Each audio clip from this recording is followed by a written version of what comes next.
Fiji has interesting comparisons and contrasts with Mauritius. Now, Mauritius was the first country to import indentured labor in 1834, and Fiji was the last in 1879. The person who was responsible for introducing Indian indentured laborers into Fiji was Sir Arthur Gordon, who had been governor in Mauritius, and that is where he had seen the benefits of Indian indentured emigration. So 400,000 went to Mauritius, 60,000 came to Fiji, of whom about 24,000 went back. The majority of migrants to Mauritius were principally from Bihar and southern Uttar Pradesh, whereas the majority of people migrants to Fiji were essentially from eastern UP, the Purbiya districts of eastern UP.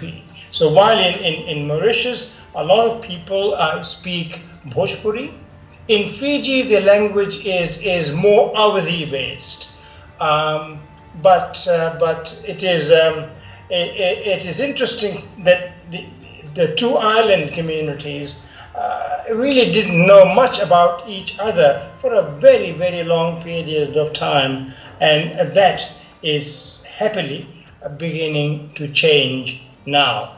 Indian community in Fiji did not really have much to do with India during the colonial period, that is from 1874, when Fiji became a crown colony, to 1970, when it became independent. Nonetheless, Indian culture was preserved after a fashion in Fiji, and part of the reason for that was colonial policy, which segregated Indians and indigenous Fijians and Europeans, with very little communication among the three groups. So Indians were forced to rely on their own culture, their own language, and they were able to maintain it until now. India was an important cultural reference point for the people of Fiji. It is changing now, but for many years it certainly was an important part of our cultural makeup, our worldview, and so on. Is the Fiji Indians still feel connected to India? Yes, in a cultural sense, in a religious sense. The majority of Indians who came to Fiji were Hindus, 85%, and the remainder were Muslims, and a very small sprinkling of Sikhs. The Indians are principally followers of Ramcharitmanas, the Ramayana, and that was the principal text of Fiji Hindus. Later on, Hindi films began to come to Fiji that deepened that connection between India and Fiji Indians. A few people, not many, were able to go back to India to visit some family members or just for visit. But in recent years, there has been a greater degree of connectivity as people begin to travel in search of their roots. So I think that the connection is certainly there and is deepening. And I think India also has begun to show interest in the lives of Indians in the indentured diaspora. For example, Mr. Modi went to Fiji for a visit, and I think that's the kind of thing that is beginning to take place in more frequently.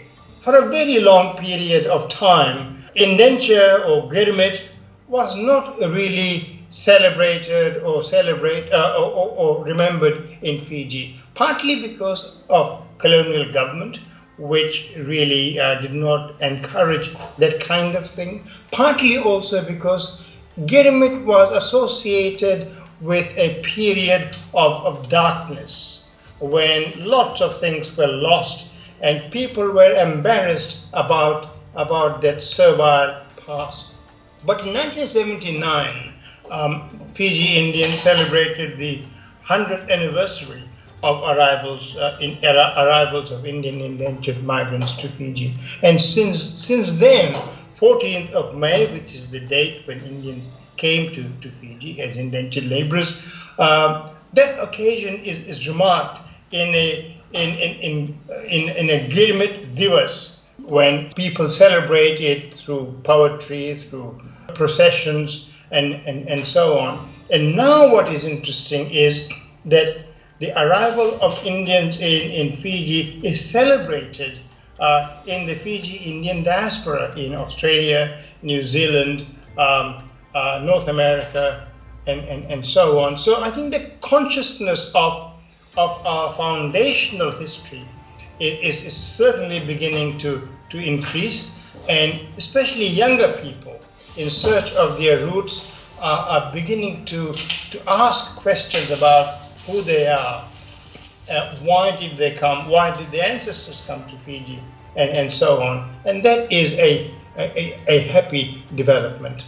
Yeah. I think the interesting thing about Fiji is, compared to, for example, the Caribbean, is that people have been able to maintain their culture in large measure. The Hindi language is well and alive. A lot of people now cannot read the Devanagari script, but they still speak Hindi or Fiji Hindi, which is a mixture of a variety of dialects and languages. Hindu festivals are celebrated and Muslim festivals as well. And I think that in that sense, like many other migrant communities, people are trying to maintain their culture, their language, and traditions the best they can.